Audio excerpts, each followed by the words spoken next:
Hi, everybody. Today we are here to answer the very interesting question, why does giving up control as a caregiver feel so bad?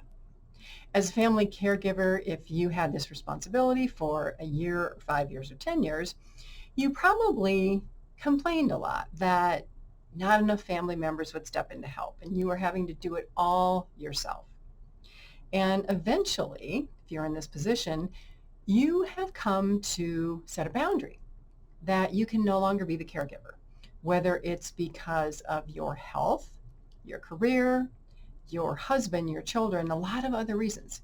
You can't continue to do everything that you've been doing at the pace, at the rate, at the time commitment, at the emotional commitment that you've been doing. And so what's happening is you're saying, well, I have to step back. I can't do this anymore. And in a sense, you're pushing your siblings and your parent to agree to a different situation when everybody's really been pretty comfortable with you doing everything and them not having to lift a finger. But what happens then is your siblings may start making different decisions than you did and doing things differently. And as a caregiver who's had control of the situation for so many years, you're finding that this feels a little uncomfortable and you don't like it. So the question that we are answering today is how to let go when giving up caregiving responsibilities and all of the control that you had without further damaging family relationships. I'm Pamela D Wilson. My website is PamelaDWilson.com. On there are a lot of hope, help, support for caregivers and aging adults, online courses, my weekly podcast, The Caring Generation, my blog, articles, library, book, lots of information. So let's start with fear of not being needed. This is kind of a transition feeling when you've felt needed and felt like everything that you had to do to care for someone, it was just such a part of your life. And so when you start to give up control and say, oh, I can't do this anymore, all of a sudden, all these fears start entering in your mind up here. And the first one is fear that you are not needed anymore because previously you were indispensable. And as a caregiver, as caregivers, we create that perception, right, of being indispensable. Our loved one can't possibly do without us. We're the only one that cares. We're the only one that can do this. Well, by doing that, you create an expectation for other people that you can do it all and you don't need any help. And you set up this barrier of control such that if somebody wants to help, you're judging them about how they want to help or when they can help and all of that.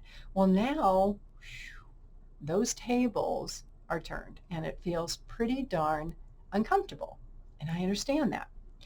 So in this process, caregivers take away the ability of others to be helpful because you just handle it all. And so when you push back and you say, oh, I can't do this anymore, you're not needed anymore. So you feel very uncomfortable about the situation.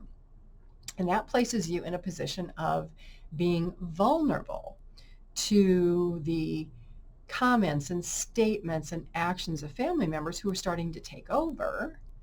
And maybe you feel a little judged, kind of like when you judged your family members for not helping. So in a sense, this whole caregiving situation is a whole 180 and it flips, right? You were judging people for not helping. Now people are helping and you're judging them for helping. And I know it sounds crazy, but it happens and it's normal. Okay, this is not like an unusual situation, but we have to realize the effects of our actions and manage our emotions and try not to make the family situations worse, right?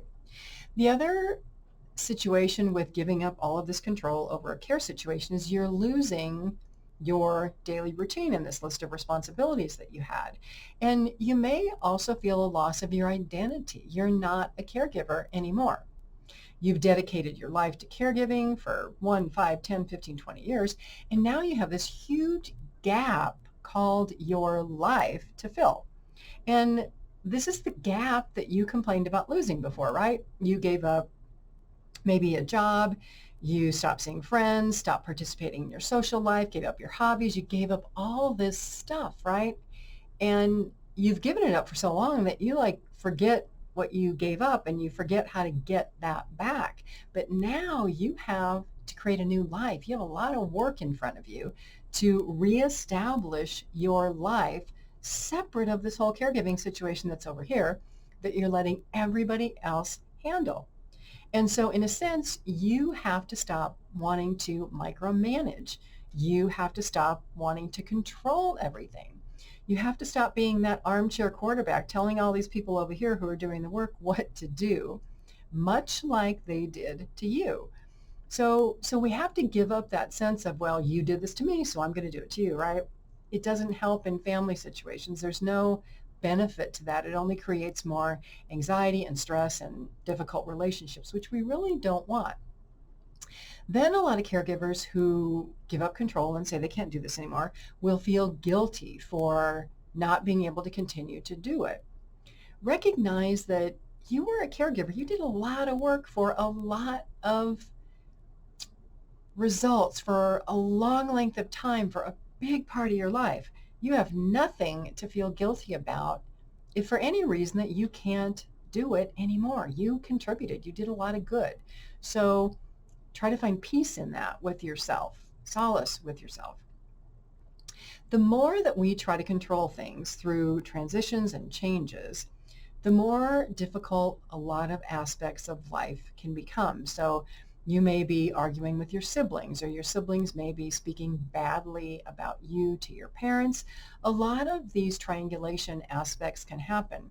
And the way that you take yourself out of that is you say, well, Mom, if you're saying that, Jenny's saying something bad about me, why don't all three of us get on the phone, or why don't all three of us meet so we're all on the same page? Because I don't want to be speaking about anybody who is not present here, who can't contribute to the conversation. I feel it's disrespectful. So when you actually step out of that role of caregiver, you have to learn to set other boundaries about respectful conversations and being kind and actually appreciating your siblings who are stepping in, much like, again, I know, they didn't appreciate all the work that you did. So there can be a lot of resentment that comes into this giving up control thing. So there's a lot of emotional aspects of this. Learning how to manage your emotions is a big deal when you're giving up control of a care situation.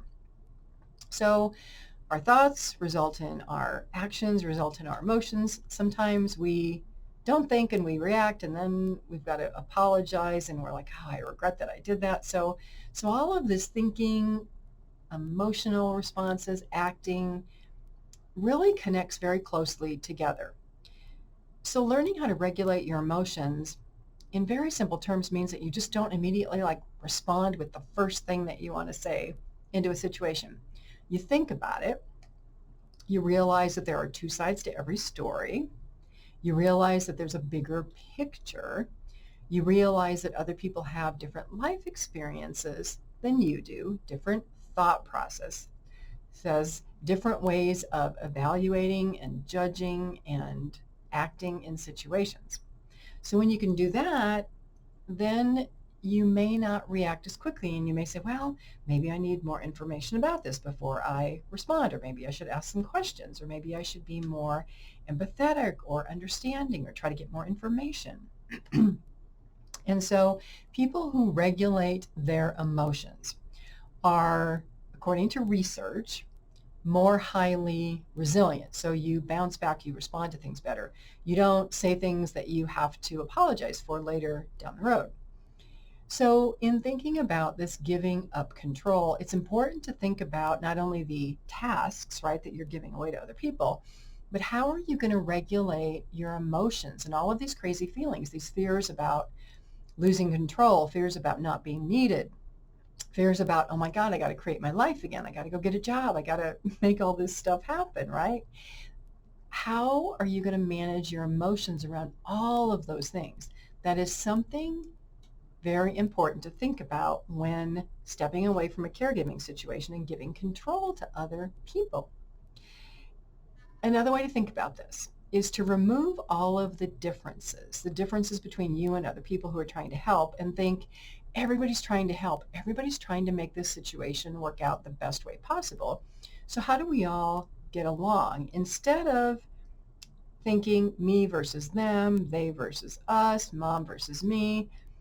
When we fall into those thought patterns, it's more difficult to manage our emotions. So removing the differences between what you want and what you think other people want is one path forward. We all want the best for mom or dad. How do we accomplish that? And then the last recommendation that I would make when you're going through all of this crazy transition, because it is crazy, many caregivers have told me that it is, I know that it is personally, is not to catastrophize. So are things really as bad as they seem, or are your emotions playing on your mind up here, making you think that things are so much worse than they actually are? Reverse all of that. Be positive, be empathetic, be reassuring. Thank your siblings for taking over, and be very honest with people about the fact that you can't be involved anymore. And you understand it's a lot of work, and you're grateful for others taking over. Then move on with your life. Start creating your new life. Live that life that you have missed for the past 1, 5, 10, 15, or 20 years. I'm Pamela D Wilson. My website is PamelaDWilson.com. Again, on there are a lot of hope, help, support. My online caregiver courses, they are complimentary. They are free at no charge. My caregiving blog, my library, my podcast, The Caring Generation. A lot of hope, help, and support there. Please share this video.